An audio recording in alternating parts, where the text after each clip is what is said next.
ಮುಖ್ಯಮಂತ್ರಿಗಳು ಈ 2 ದಿನದ ಅವ್ರ ಸ್ಟೇಟ್ಮೆಂಟ್ಸನ್ನು ಗಮನಿಸಿದ್ರೆ ಯಾಕೆ ಅವ್ರು ಎಲ್ಲೋ ಒಂದು ಕಡೆ ಇದು ಆಗ್ತಾ ಇದ್ದಾರೆ ಅಂತ. ಯಾಕೆಂದರೆ ಇಲ್ಲಿ ಬಂದು ಮುಖ್ಯಮಂತ್ರಿಗಳ ಕಾದಾಟದ ಬಗ್ಗೆ ಮಾತಾಡ್ತಾರೆ, ಅಧಿಕಾರದ ಬಗ್ಗೆ ಮಾತಾಡ್ತಾರೆ. ಅವ್ರದ್ದು ಅಲ್ಲದು. ಇಲ್ಲಿ ಅವರು ಪಕ್ಷದ ವಿರೋಧ ಪಕ್ಷದ ನಾಯಕರು ಅವರು ಮಾತಾಡೋದ್ರ ಶೋಭೆ ಬರ್ತದೆ, ಬೇರೆ ಪಕ್ಷದ ಅಧ್ಯಕ್ಷರು ಮಾತಾಡೋದ್ರ ಶೋಭೆ ಬರ್ತದೆ. ಬಿಟ್ಟು ಮೋದಿಯವರು ನಮ್ಮ ಸರ್ಕಾರದ ಬಗ್ಗೆ ಮಾತಾಡೋದಾಗಲಿ ಇಂಥ ವಿವೇಕರಹಿತ, ನಾನು ಹೇಳಬಾರ್ದು, ಅವ್ರ ಸ್ಟೇಚರ್ಗೆ ಈ ವರ್ಡ್ ಯೂಸ್ ಮಾಡಬಾರ್ದು. ಬಿಕಾಟ್ ಈ ದೇಶದ ಗೌರವಾನ್ವಿತ ಪ್ರಧಾನಮಂತ್ರಿಗಳು.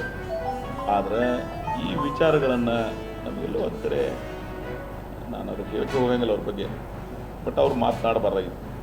ಇದು ಜನರಿಗೆ ಅದು ಮನುಷ್ಯ ಧರ್ಮ, ವಾಸ್ತವಿಕತೆಯನ್ನು ತಿಳ್ಕೊಂಡು ರಾಜಕಾರಣ ಮಾಡಬೇಕಾಗ್ತದೆ. ಆದ್ರೆ ಯಾಕೆ ರಸ್ತೆಗಳು ಹಾಳಾಗ್ತವೆ ಅನ್ನೋದನ್ನು ಸಹಿತ ಗಮನಿಸಬೇಕಾಗ್ತದಲ್ಲ. ನಾವು ಇವತ್ತು ನಮ್ಮ ವಿಧಾನಸಭಾ ಕ್ಷೇತ್ರದೊಳಗೆ ಎಷ್ಟು ಲೆಂತ್ ಅದ ನಮ್ಮ ರೋಡ್ಸ್. ಸ್ಟೇಟ್ ಹೈವೇ 111 ಕಿಲೋಮೀಟರ್, 3 ರಸ್ತೆ ಬರ್ತಾವ. ನಮ್ಮ ನಿಮ್ಮದು ಇದು ಸ್ಟೇಟ್ ಹೈವೇ, ಇದು 111 ಕಿಲೋಮೀಟರ್ದ 83 ಕಿಲೋಮೀಟರ್ ಚೆನ್ನಾಗಿದೆ ಇಲ್ಲಿ. ಆದ್ರೆ ಉಳಿದು ಏನೋ 28 ಕಿಲೋಮೀಟರ್ ಸರಿಯಾಗಿಲ್ಲ. ಅದಕ್ಕೆ ಇವತ್ತಿದ್ದ ಎಲ್ಲ 28 ಕಿಲೋಮೀಟರ್ನ ಕವರ್ ಮಾಡ್ತಾ ಇದ್ದೀವಿ.